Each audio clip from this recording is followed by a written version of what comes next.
ಆತ್ಮೀಯ ವಿದ್ಯಾರ್ಥಿಗಳೇ, Kannada class room ಚಾನಲ್ಗೆ ಸ್ವಾಗತ. ಕ್ಲಾಸ್ 10, ಕ್ಲಾಸ್ 11 ಮತ್ತು ಕ್ಲಾಸ್ 12 ಮ್ಯಾಥಮ್ಯಾಟಿಕ್ಸ್ ವಿಡಿಯೋಸ್ಗಳು ಇಂಗ್ಲಿಷ್ನಲ್ಲಿ ಬೇಕಾದರೆ ಮೇಲೆ ಬರುವಂಥ ಲಿಂಕನ್ನು ಕ್ಲಿಕ್ ಮಾಡಿ ನನ್ನ ಇನ್ನೊಂದು ಚಾನಲ್ NCERT ಮ್ಯಾಥ್ಸ್ ಟ್ಯೂಟರನ್ನು ಸಬ್ಸ್ಕ್ರೈಬ್ ಮಾಡ್ಬೋದು. ಇವತ್ತಿನ ವಿಡಿಯೋದಲ್ಲಿ ಘಟಕ 2 ತ್ರಿಭುಜಗಳು ಟ್ರಯಾಂಗಲ್ಸ್ ಅಭ್ಯಾಸ 2.5 ಪ್ರಶ್ನೆ 7ರ ಪರಿಹಾರವನ್ನು ಕಂಡುಹಿಡಿಯೋಣ. ಒಂದು ವಜ್ರಾಕೃತಿಯ ಎಲ್ಲ ಬಾಹುಗಳ ವರ್ಗಗಳ ಮೊತ್ತವು ಅದರ ಕರ್ಣಗಳ ವರ್ಗಗಳ ಮೊತ್ತಕ್ಕೆ ಸಮ ಎಂದು ಸಾಧಿಸಿ. ಈ ಪ್ರಶ್ನೆಯಲ್ಲಿ ಯಾವುದೇ ಒಂದು ಚಿತ್ರವನ್ನು ಕೊಟ್ಟಿಲ್ಲ. ಮೊದಲಿಗೆ ನಾವು ಒಂದು ಚಿತ್ರವನ್ನು ಬಿಡಿಸಬೇಕು. ಇಲ್ಲಿ ಕೊಟ್ಟಿದ್ದಾರೆ ವಜ್ರಾಕೃತಿ. ವಜ್ರಾಕೃತಿ ಅಂದ್ರೆ ಏನು? ವಜ್ರಾಕೃತಿ ಎನ್ನುವುದು ಒಂದು ಚತುರ್ಭುಜ. ವಜ್ರಾಕೃತಿಯಲ್ಲಿ 4 ಬಾಹುಗಳಿರ್ತವೆ ಮತ್ತು ಆ 4 ಬಾಹುಗಳ ಅಳತೆ ಒಂದೇ ರೀತಿಯಾಗಿರ್ತದೆ. ಈ ರೀತಿ ನಾವು ವಜ್ರಾಕೃತಿಯನ್ನು ಬಿಡಿಸ್ಬೋದು. ಇಲ್ಲಿ AB, BC, CD ಮತ್ತು AD ಎನ್ನುವ 4 ಬಾಹುಗಳಿವೆ. ಈ 4 ಬಾಹುಗಳ ಅಳತೆ ಒಂದೇ ರೀತಿಯಾಗಿರ್ತದೆ.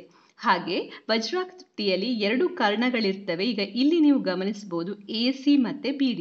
ಈ ಎರಡು ರೇಖೆಗಳನ್ನು ನಾವು ಕರ್ಣಗಳು ಅಂತ ಕರಿಬಹುದು. ಹಾಗೆ ವಜ್ರಾಕೃತಿಯ ಕರ್ಣಗಳು ಯಾವಾಗಲೂ ಪರಸ್ಪರ ಛೇದಿಸಿದಾಗ ಲಂಬಕೋನವನ್ನು ಉಂಟು ಮಾಡ್ತವೆ ಮತ್ತೆ ಅವುಗಳು ಅರ್ಧಿಸುತ್ತವೆ. ಅಂದ್ರೆ ಇಲ್ಲಿ ಈಗ ನೀವು ಗಮನಿಸಿದ್ರೆ BD ಮತ್ತು AC ಈ 2 ಕರ್ಣಗಳನ್ನು ಗಮನಿಸಿದ್ರೆ ಈ ರೀತಿ ಛೇದಿಸಿದಾಗ ಉಂಟಾಗುವಂಥ ಕೋನಗಳು, ಈ ಕೋನ 90 ಡಿಗ್ರಿ ಆಗಿರ್ತದೆ, ಹಾಗೆ ಈ ಕೋನ ಕೂಡ 90 ಡಿಗ್ರಿ, ಇದು ಕೂಡ 90 ಡಿಗ್ರಿ ಆಗಿರ್ತದೆ. ಮತ್ತೆ ಈ ವಜ್ರಾಕೃತಿಯ ಕರ್ಣಗಳು ಪರಸ್ಪರ ಅರ್ಧಿಸುತ್ತವೆ. ಅಂದ್ರೆ ಈ ರೀತಿ ಒಂದನ್ನೊಂದು ಛೇದಿಸಿದಾಗ ಇಲ್ಲಿ ನೀವು ಗಮನಿಸಬಹುದು ಈ BD ಕರ್ಣ 2 ರೀತಿಯಲ್ಲಿ ವಿಭಾಗವಾಗಿದೆ, BO ಮತ್ತು OD.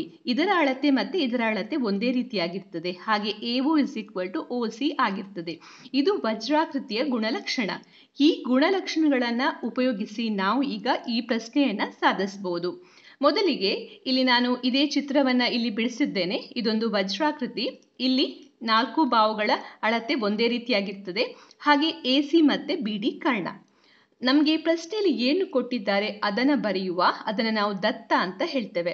ನಮಗೆ ಪ್ರಶ್ನೆಯಲ್ಲಿ ಕೊಟ್ಟಿದ್ದಾರೆ ಒಂದು ವಜ್ರಾಕೃತಿ ಅಂತ. ಆದ್ದರಿಂದ ನಾನಿಲ್ಲಿ ABCD ಎನ್ನುವಂಥ ವಜ್ರಾಕೃತಿಯನ್ನು ಬಿಡಿಸಿದ್ದೇನೆ. ಅದರಿಂದ ABCDಯು ಒಂದು ವಜ್ರಾಕೃತಿ, ಇದನ್ನು ಬರಿತಾ ಇದ್ದೇನೆ. ಇದು ವಜ್ರಾಕೃತಿ ಆಗಿರೋದ್ರಿಂದ ಇದಕ್ಕೆ ಹೊಂದಿಕೊಂಡು ಇರುವಂಥ ಗುಣಲಕ್ಷಣಗಳನ್ನು ನಾವೀಗ ಇಲ್ಲಿ ಬರೆಯುವ. ಏನು ಗುಣಲಕ್ಷಣ? ವಜ್ರಾಕೃತಿಯ ಕರ್ಣಗಳು ಪರಸ್ಪರ ಲಂಬಾರ್ಧಕಗಳಾಗಿರುತ್ತವೆ. ಅಂದ್ರೆ ಇಲ್ಲೀಗ ಈ ಚಿತ್ರದಲ್ಲಿ AC ಮತ್ತು BD ಕರ್ಣಗಳು ಒಂದನ್ನೊಂದು ಛೇದಿಸಿದಾಗ ಉಂಟಾಗುವಂಥ ಕೋನಗಳು, ಎಲ್ಲಾ ಕೋನಗಳು ಲಂಬಕೋನಗಳಾಗಿರ್ತವೆ. ಈ ಕೋನ 90 ಡಿಗ್ರಿ ಆಗಿರ್ತದೆ, ಹಾಗೆ ಇದು 90 ಡಿಗ್ರಿ, ಹಾಗೆ ಈ ಕೋನ ಕೂಡ 90 ಡಿಗ್ರಿ, ಅದೇ ರೀತಿ ಈ ಕೋನ ಕೂಡ 90 ಡಿಗ್ರಿ. ಮತ್ತೆ ಇವುಗಳು ಪರಸ್ಪರ ಅರ್ಧಿಸುತ್ತವೆ. ಅಂದ್ರೆ ಪ್ರತಿ ಕರ್ಣವನ್ನ ಅರ್ಧ ವಿಭಾಗದಲ್ಲಿ ವಿಭಾಗಿಸುತ್ತದೆ. ಈಗ ಇಲ್ಲಿ AC ಅಂತ ಕರ್ಣ ಇದ್ರೆ BD ಕರ್ಣ ಇದನ್ನ ಛೇದಿಸಿದಾಗ AO ಮತ್ತೆ OC ಅಂತ ಸಿಗ್ತದೆ. ಇದರ ಅಳತೆ ಮತ್ತೆ ಇದರ ಅಳತೆ ಒಂದೇ ರೀತಿಯಾಗಿರ್ತದೆ. AO = OC ಆಗಿರ್ತದೆ. ಸಮ ವಿಭಾಗದಲ್ಲಿ ಛೇದಿಸುತ್ತದೆ ಅಂತ ಹೇಳ್ಬೋದು. ಅರ್ಧಿಸುತ್ತದೆ ಅಂದ್ರೆ ಇಲ್ಲಿ ಕೂಡ BO = OD ಆಗಿರ್ತದೆ. ಇದು ವಜ್ರಾಕೃತಿಯ ಗುಣಲಕ್ಷಣ. ಆದ್ದರಿಂದ ಈ ಪ್ರಶ್ನೆಯಲ್ಲಿ ABCD ಒಂದು ವಜ್ರಾಕೃತಿ ಅಂತ ಕೊಟ್ಟಿರೋದ್ರಿಂದ ಇದನ್ನು ನಾನು ಬರಿತಾ ಇದ್ದೇನೆ. ವಜ್ರಾಕೃತಿಯ ಕರ್ಣಗಳು ಪರಸ್ಪರ ಲಂಬಾರ್ಧಕಗಳಾಗಿರ್ತವೆ, ಅಂದ್ರೆ ಲಂಬಕೋನವನ್ನು ಉಂಟು ಮಾಡ್ತದೆ. ಮತ್ತೆ ಈ ಕರ್ಣಗಳು ಅರ್ಧಿಸುತ್ತವೆ. ಅಂದ್ರೆ AO = OC ಆಗಿರ್ತದೆ, ಹಾಗೆ BO = OD ಆಗಿರ್ತದೆ. ಇದನ್ನ ನಾವು ಇಷ್ಟು ಅಂಶವನ್ನ ನಮಗೆ ಪ್ರಶ್ನೆಯಲ್ಲಿ ಕೊಟ್ಟಿಲ್ಲ, ಆದ್ರೆ ವಜ್ರಾಕೃತಿ ಅಂತ ಕೊಟ್ಟಿರೋದ್ರಿಂದ ಅದರ ಗುಣಲಕ್ಷಣಗಳನ್ನ ನೀವು 9ನೇ ತರಗತಿಯಲ್ಲಿ ಕಲ್ತಿರ್ತೀರಾ. ಅದನ್ನ ಉಪಯೋಗಿಸಿ ನಾವೀಗ ಈ ಪ್ರಶ್ನೆಯನ್ನ ಸಾಧಿಸಬೇಕು. ನಂತರ ಏನನ್ನ ಸಾಧಿಸಬೇಕು? ವಜ್ರಾಕೃತಿಯ ಎಲ್ಲಾ ಬಾಹುಗಳ ವರ್ಗಗಳ ಮೊತ್ತ. ಎಷ್ಟು ಬಾಹುಗಳಿವೆ ವಜ್ರಾಕೃತಿಯಲ್ಲಿ? 4 ಬಾಹುಗಳು, AB, BC, CD ಮತ್ತು AD. ಅದರ ವರ್ಗಗಳ ಮೊತ್ತ ಅಂತ ಕೊಟ್ಟಿದ್ದಾರೆ. ಆದ್ದರಿಂದ ಅದನ್ನು ಈ ರೀತಿ ಬರೀತಾ ಇದ್ದೇನೆ. AB² + BC² + CD² + DA² ಅದು ಯಾವುದಕ್ಕೆ ಸಮ? ಕರ್ಣಗಳ ವರ್ಗಗಳ ಮೊತ್ತಕ್ಕೆ ಸಮ. ಇಲ್ಲಿ 2 ಕರ್ಣಗಳಿವೆ, AC ಮತ್ತು BD. ಇದರ ವರ್ಗ AC² BD² ವರ್ಗಗಳ ಮೊತ್ತ ಅಂದ್ರೆ AC² + BD². ಇಷ್ಟನ್ನು ನಾವು ಇಲ್ಲಿ ಸಾಧಿಸಬೇಕು. ನಂತರ ಯಾವ ರೀತಿಯಲ್ಲಿ ಸಾಧಿಸುವ ಅಂತ ನೋಡುವ. ಇದನ್ನು ಸಾಧಿಸಲಿಕ್ಕೆ ಇಲ್ಲಿ 4 ತ್ರಿಭುಜಗಳನ್ನು ತೆಗೆದುಕೊಳ್ಬೇಕು. ಇದನ್ನು ನೀವು ಗಮನಿಸಿದ್ರೆ ಇಲ್ಲಿ AOB ತ್ರಿಭುಜ ಇದೆ, AOD ತ್ರಿಭುಜ ಇದೆ, ಹಾಗೆ BOC ತ್ರಿಭುಜ ಇದೆ, ಹಾಗೆ COD ತ್ರಿಭುಜ ಇದೆ. ಈ 4 ತ್ರಿಭುಜಗಳನ್ನು ತೆಗೆದುಕೊಂಡು ಇಲ್ಲಿ ಪೈಥಾಗೋರಸ್ನ ಪ್ರಮೇಯವನ್ನು ಉಪಯೋಗಿಸಿ ನಾವು ಕೆಲವೊಂದು ಸಮೀಕರಣಗಳನ್ನು ಮೊದಲಿಗೆ ಮಾಡಬೇಕು. ಅದು ಏನು ಅಂತ ನೋಡುವ. ಮೊದಲಿಗೆ ನಾನಿಲ್ಲಿ ಈ ತ್ರಿಭುಜವನ್ನು ತೆಗೆದುಕೊಳ್ತಾ ಇದ್ದೇನೆ, ತ್ರಿಭುಜ AOB. ಈ ತ್ರಿಭುಜದಲ್ಲಿ ನೀವು ನೋಡ್ಬೋದು ಇದು 90 ಡಿಗ್ರಿ. ಕಾರಣ ಏನು? ಯಾಕೆಂದ್ರೆ AC ಮತ್ತೆ BD ಕರ್ಣಗಳು ಲಂಬಾರ್ಧಕಗಳಾಗಿರ್ತವೆ, ಲಂಬಕೋನವನ್ನು ಉಂಟು ಮಾಡ್ತವೆ ಛೇದಿಸಿದಾಗ. ಆದ್ದರಿಂದ ಈ ಕೋನ 90 ಡಿಗ್ರಿ. ಇದು 90 ಡಿಗ್ರಿ ಆಗಿರೋದ್ರಿಂದ ನಾವಿಲ್ಲಿ ಪೈಥಾಗೋರಸ್ನ ಪ್ರಮೇಯವನ್ನು ಉಪಯೋಗಿಸಬಹುದು. ಪೈಥಾಗೋರಸ್ನ ಪ್ರಮೇಯ ಏನು ಹೇಳ್ತದೆ? ವಿಕರ್ಣದ ಮೇಲಿನ ವರ್ಗವು ಅಂದರೆ AB² ಉಳಿದ 2 ಬಾಹುಗಳ ವರ್ಗಗಳ ಮೊತ್ತಕ್ಕೆ ಸಮ ಆಗಿರ್ತದೆ. ಆದ್ದರಿಂದ AB² ಅಂದರೆ ಇದು ವಿಕರ್ಣ, AB² ಉಳಿದ 2 ಬಾಹುಗಳು ಯಾವುದು? BO ಮತ್ತು AO. AB² AO² plus BO². ಇದು ಸಿಕ್ಕಿದ್ದು ಹೇಗೆ? ಪೈಥಾಗೋರಸ್ನ ಪ್ರಮೇಯದ ಪ್ರಕಾರ. ನಂತರ ಇಲ್ಲಿ ನೀವು ಗಮನಿಸಿದ್ರೆ ನಾವಿಲ್ಲಿ ಬರೆದಿದ್ದೇವೆ AO OC ಹಾಗೆ BO OD ಅಂತ. ಅಂದರೆ 2 ಕರ್ಣಗಳು ಸಮವಾಗಿ ವಿಭಾಗಿಸ್ತಾ ಇದೆ ಇದನ್ನ. ಸೊ AO OC ಆಗಿರೋದ್ರಿಂದ ಇದನ್ನ ಈ AOವನ್ನು ನಾನು ಅರ್ಧ AC ಅಂತ ಬರೀಬಹುದು. ಈಗ ಉದಾಹರಣೆಗೆ ಇದರ ACಯ ಅಳತೆ ಈಗ 8 ಸೆಂಟಿಮೀಟರ್ ಅಂತ ಇದ್ರೆ ಈ AC 2 ವಿಭಾಗದಲ್ಲಿ ಇದೆ ಇಲ್ಲಿ AO ಮತ್ತೆ OC. ಅಂದರೆ ಇದರ ಅರ್ಧ ಮತ್ತೆ ಇದರ ಅರ್ಧ 8/2 ಮಾಡಿದಾಗ ಇಲ್ಲಿ ಏನೇನು ಸಿಗ್ತದೆ? 4 ಸೆಂಟಿಮೀಟರ್. ಇದು 4 ಸೆಂಟಿಮೀಟರ್ ಇರ್ತದೆ, ಇದು ಕೂಡ 4 ಸೆಂಟಿಮೀಟರ್ ಇರ್ತದೆ. ಈ ರೀತಿ ನಾವು ಇದರ ಅಳತೆಯನ್ನು ತೆಗೆದುಕೊಳ್ಬಹುದು. ಅಥವಾ ಉದಾಹರಣೆಗೆ AC 10 ಸೆಂಟಿಮೀಟರ್ ಇದ್ರೆ 10/2 ಅಂದರೆ 5. ಸೊ ಇದು 5 ಸೆಂಟಿಮೀಟರ್ ಇರ್ತದೆ, ಇದು 5 ಸೆಂಟಿಮೀಟರ್ ಇರ್ತದೆ. ಇಲ್ಲಿ ನೀವು ಏನು ಗಮನಿಸಬಹುದು? ಇಲ್ಲಿ 10 ಇದೆ, ಇಲ್ಲಿ 5 ಇದೆ, ಇಲ್ಲಿ 8 ಇದೆ, ಇಲ್ಲಿ 4 ಇದೆ. ಅಂದರೆ ಈ AO ಎನ್ನುವುದು ACಯ ಅರ್ಧದಷ್ಟು ಇರ್ತದೆ, ಅಥವಾ OC ಎನ್ನುವುದು ACಯ ಅರ್ಧದಷ್ಟು ಇರ್ತದೆ. ಆದ್ರಿಂದ ನಾನು AO ಜಾಗದಲ್ಲಿ ಏನು ಬರೀತಾ ಇದ್ದೇನೆ? ಅರ್ಧ AC ಅಂತ ಬರೀತಾ ಇದ್ದೇನೆ. ಆಮೇಲೆ ಇಲ್ಲಿ ವರ್ಗ ಇದೆ, ಹಾಗೆ ಪ್ಲಸ್ BO ಕೂಡ ಹಾಗೇನೆ. BO ಎನ್ನುವಂಥದ್ದು ಇದರ ಅರ್ಧದಷ್ಟು ಇರ್ತದೆ BDಯ. ಯಾಕೆಂದ್ರೆ BO OD ಇಲ್ಲಿ, ಆದ್ದರಿಂದ ಅರ್ಧ BD ಅಂತ ಬರೀತಾ ಇದ್ದೇನೆ, ಅರ್ಧ BD². ನಂತರ ಇಲ್ಲಿ ಸಿಗ್ತಾ ಇದೆ AB² 1ರ ಸ್ಕ್ವೇರ್ ಅಂದರೆ 1, 2ರ ಸ್ಕ್ವೇರ್ ಅಂದರೆ 4 ಮತ್ತು AC². ಸೊ AC² 1/4 AC² ಕೂಡಿಸು 1/4 BD². ಇಲ್ಲಿ ಛೇದದಲ್ಲಿ ಈಗ ಇದನ್ನು ಒಟ್ಟಾಗಿ ಬರೆದಾಗ ಒಂದೇ ರೀತಿಯ ಸಂಖ್ಯೆ ಇರುವುದರಿಂದ 4 ಅಂತ ಬರೀತಾ ಇದ್ದೇನೆ. ಛೇದ ಒಂದೇ ರೀತಿ ಆಗಿರೋದ್ರಿಂದ ಇದನ್ನು ಒಟ್ಟಾಗಿ ಕೂಡಿಸಿ ಬರೀಬಹುದು. So AC² plus BD² / 4.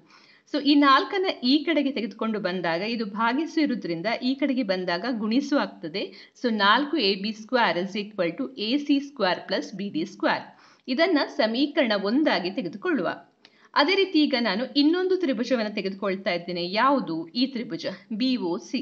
ಪುನಃ ಈ ತ್ರಿಭುಜದಲ್ಲಿ ಕೂಡ ನಾವು ಇದೇ ರೀತಿಯ ಮೆಥಡನ್ನು ಉಪಯೋಗಿಸಬೇಕು.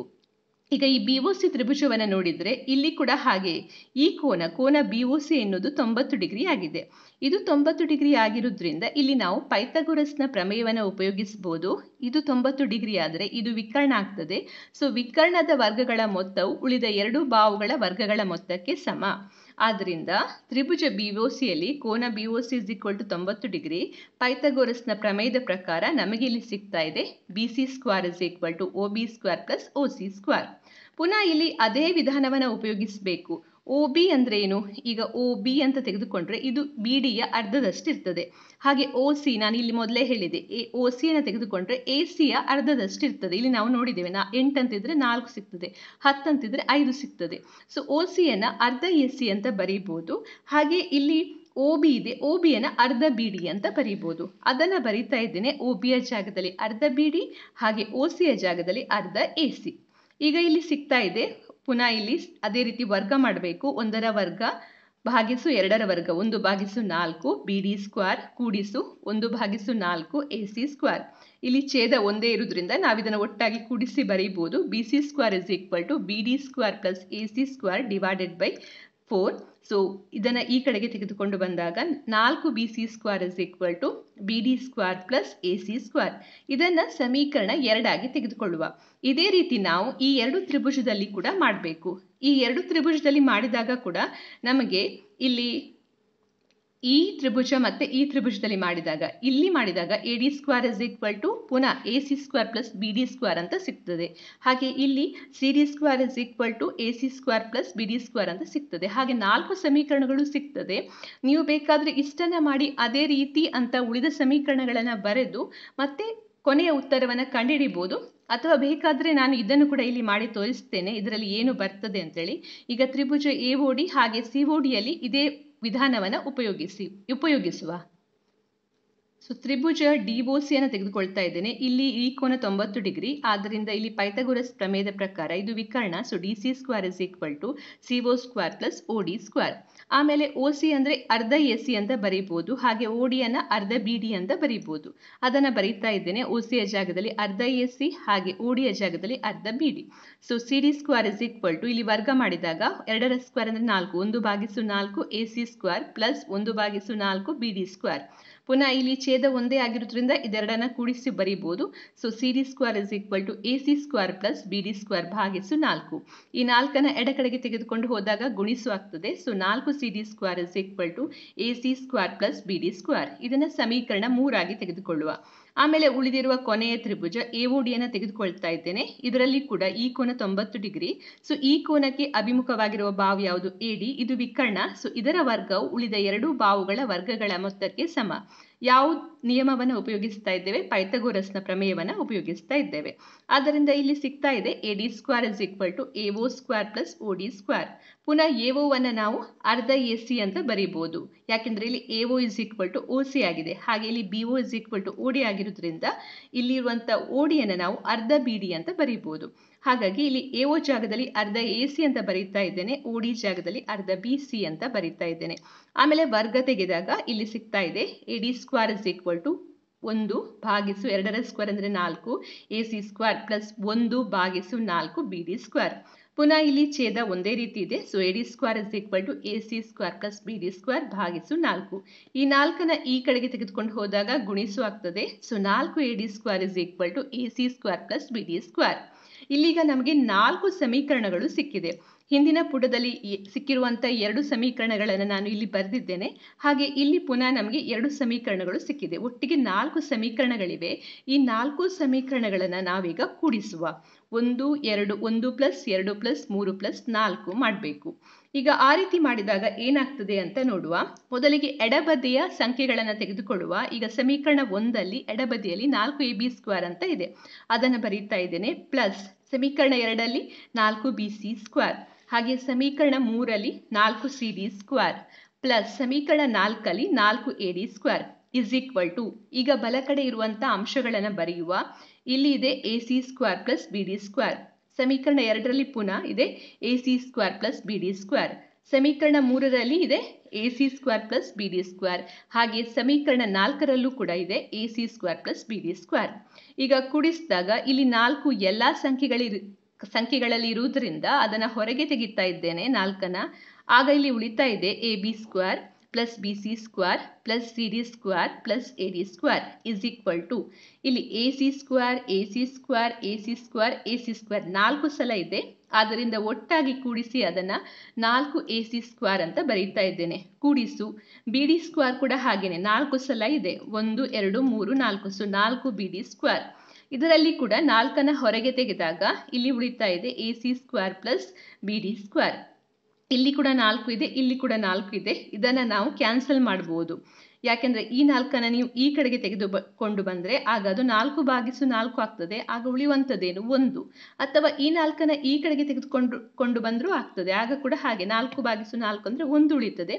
ಸೊ ಇದನ್ನು ಕ್ಯಾನ್ಸಲ್ ಮಾಡಿದಾಗ ಇಲ್ಲಿ ಉಳಿತಾ ಇದೆ AB square plus BC square plus CD square plus AD square is equal to AC square plus BD square. ನೋಡಿ, ನಾವು ಇದನ್ನೇ ಸಾಧಿಸಬೇಕಿತ್ತು. ವಜ್ರಾಕೃತಿಯ ಬಾವುಗಳ ವರ್ಗಗಳ ಮೊತ್ತ, ಇದೆಲ್ಲವೂ ವಜ್ರಾಕೃತಿಯ ಬಾವುಗಳು AB BC CD ಮತ್ತು AD ಮೊತ್ತವು ಅದರ ಕರ್ಣಗಳ ವರ್ಗಗಳ ಮೊತ್ತಕ್ಕೆ ಸಮ. AC ಮತ್ತು BD ಅಂದರೆ ಇಲ್ಲಿ ಸಿಕ್ಕಿದೆ AC square plus BD square. ಇದು ಈ ಪ್ರಶ್ನೆಯ ಸಾಧನೆ. ಈ ವಿಡಿಯೋ ನಿಮಗೆ ಇಷ್ಟ ಆದರೆ ಈ ಚಾನಲನ್ನು ಸಬ್ಸ್ಕ್ರೈಬ್ ಮಾಡಿ, ಹಾಗೆ ಸಬ್ಸ್ಕ್ರೈಬ್ ಬಟನ್ ಪಕ್ಕದಲ್ಲಿರುವ ಬೆಲ್ ಐಕಾನನ್ನು ಒತ್ತಿ. ಇದರಿಂದ ಹೊಸ ವಿಡಿಯೋಸ್ಗಳನ್ನು ಹಾಕಿದಾಗ ನೋಟಿಫಿಕೇಶನ್ ಬರ್ತದೆ. ಧನ್ಯವಾದ.